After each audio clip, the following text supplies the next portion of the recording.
The neighbors would not go on camera today. They said to me that they've received an email alerting them about this burglary. Now Miami Beach police are asking for your help in searching for these 5 suspects. Snapchat 101, pictures and video 10 seconds at a time, and here's the catch. All content disappears in 24 hours and there are no guidelines. Good evening. This report, a 46-page report, details just how the boat crashed and what happened, all of the details of what happened after the crash.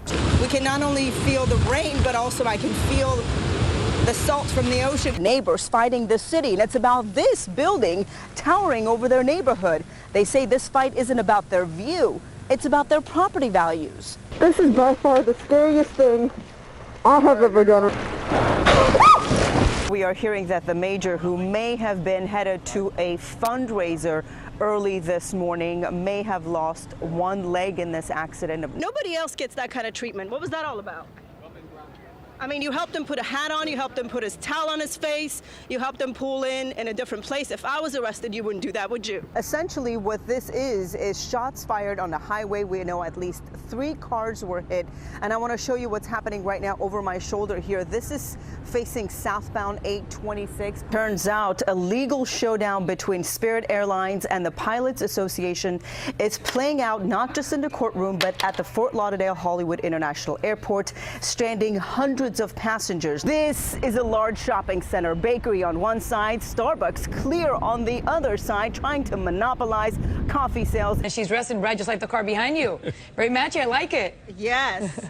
You know, Maribel, I'm going to talk about this car behind me in just a second, but I want to show you right over my shoulder here. This golf course has been turned into a car lover's heaven. If you're wondering about the kind of training and discipline it takes to prepare for an event like this, well, Mila has been training for 9 months, 5 days a week, 3 hours a day.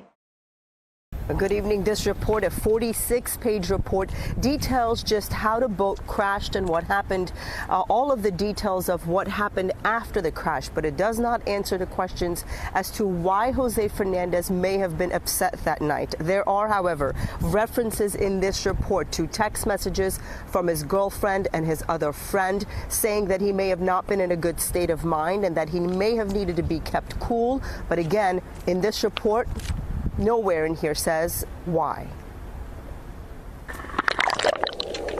Eerie images of divers moments after Marlins all-star Jose Fernandez's boat crashed into the jetty rocks at Government Cut, killing Fernandez and 2 of his friends.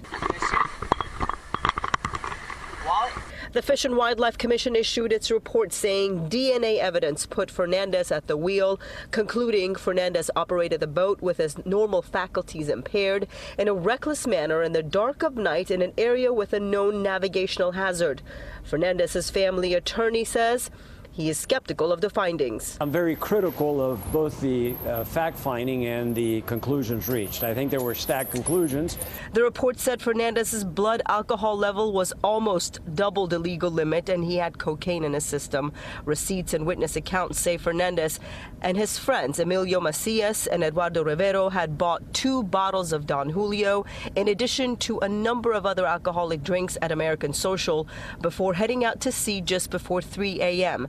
Their every single move recorded on the boat GPS, giving investigators a clear indication of the timeline. You can see divers try to pry the GPS out, telling investigators they hope to preserve the evidence.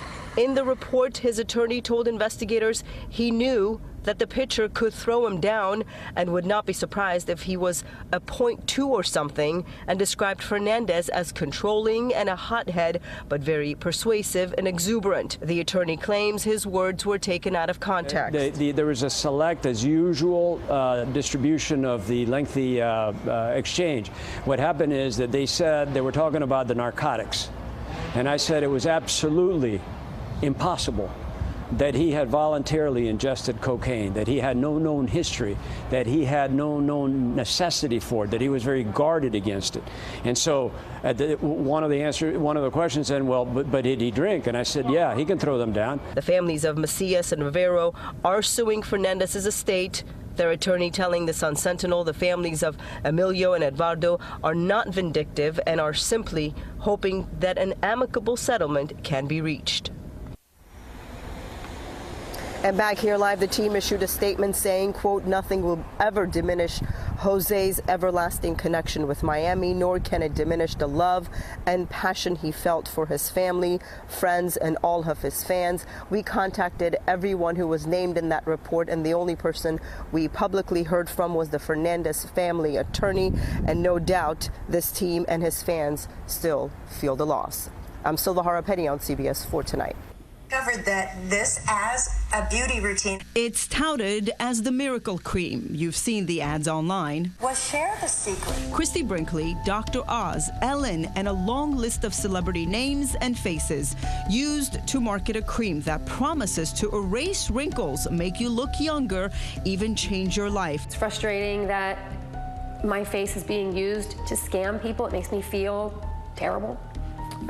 In a weird way, guilty. Janet D'Oliveira, a stay-home mom, says, like these celebrities, her image was used to advertise skin creams without her consent. It's my before and after Botox. Someone had stolen my video and was using it for their own benefit to sell what I first thought was a skincare product, and then what I realized quickly was a scam. The mommy blogger is talking about her YouTube video. Whoa! She documented her before and after Botox journey. Botox. The company using Janet's video implying her before and after results were produced by the use of its cream. The ads appeared on Facebook, Instagram, so many she says she couldn't report them fast enough. At one point, one of the videos received over 5 million views. I felt this moral obligation because people were seeing my face, even though I had nothing to do with it. I just felt like people should know not to send their money to this company, that it was a lie. Here's how it works. The company offers a free trial, asking consumers to pay a small fee for shipping and handling. Sounds simple, right?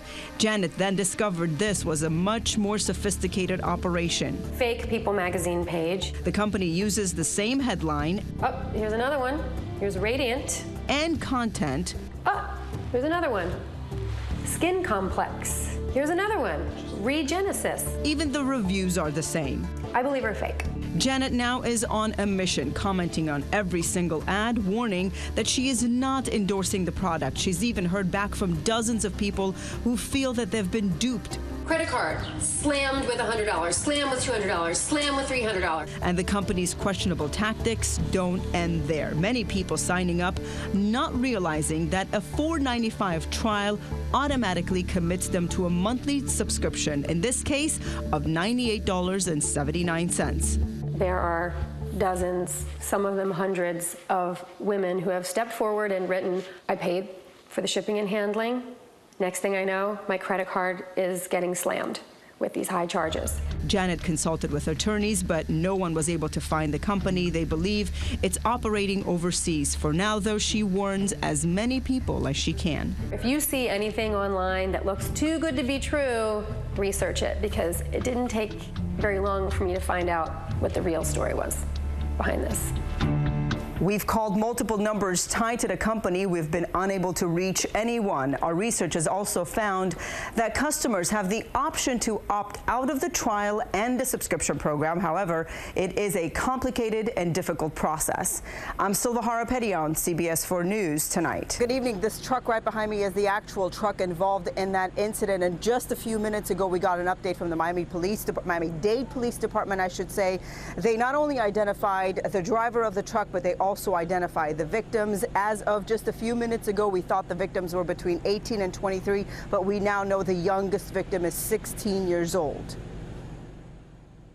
You can see bruises and tire marks on this man's body. The photos taken moments after he and two others were run over by a Miami-Dade County truck. I heard this girl screaming. You're listening to a man who saw the aftermath. He didn't want to be identified. A resident and a regular at the beach. He was stunned at what had happened. A Miami-Dade County Parks and Recreation officer in his county truck, a Ford F-150, turned onto the sand and drove over the beachgoer's legs. One of them had almost passed out on the sand. He describes the victims between 18 to 20 years old. They'd been lounging on the sand at Crandon Park between Tower 8 and 9 at about 5:30 on Friday afternoon when they were run over. If you turn to the left and then to the right, you can see the tire marks and he literally ran over 3 people that were lying in front of him. The driver was very upset. When he got off from the vehicle, he put both of his hands on his head, and he couldn't believe what he had done. It was obvious that it was an accident, but it's an accident that shouldn't happen. CBS 4 viewer says the driver called rescue crews. Miami-Dade County Communication Director says Miami-Dade Police is investigating the matter, but that the employee was doing his job. It's standard operating procedure for county security guards to let folks who are using the park know that it is closing, and it's unfortunate what took place, obviously, but the matter's under investigation. The beachgoers lucky, but some are wondering why trucks are allowed on the beach unless it's for emergency reasons. They can use motorcycles, they can use other type of vehicles. These are F-150 trucks. They're heavy trucks. And back here live, these victims very lucky in this incident. We should tell you that a woman was treated here at the scene at Crandon Park and released, and 2 others were taken to the hospital. Their condition at this time is unknown. I'm Silva Harapetian on CBS 4 Tonight. More exclusive. I have a disability called spinal muscular atrophy. Lorinda has a form of muscular dystrophy. She's been in a wheelchair since she was 6. Israel was born with spina bifida and has been wheelchair-bound all his life. As adults, they live very independent lives. I think that the misconception is that people with disabilities are taking from society, and that's not necessarily true. The couple owns a business, travels and lives what they say fulfilling lives.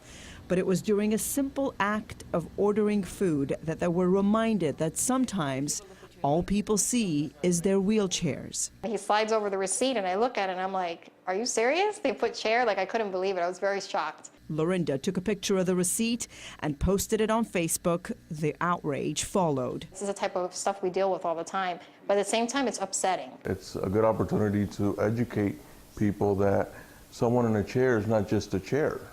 There's more to that, to that person. Just ask my name. It's not that serious.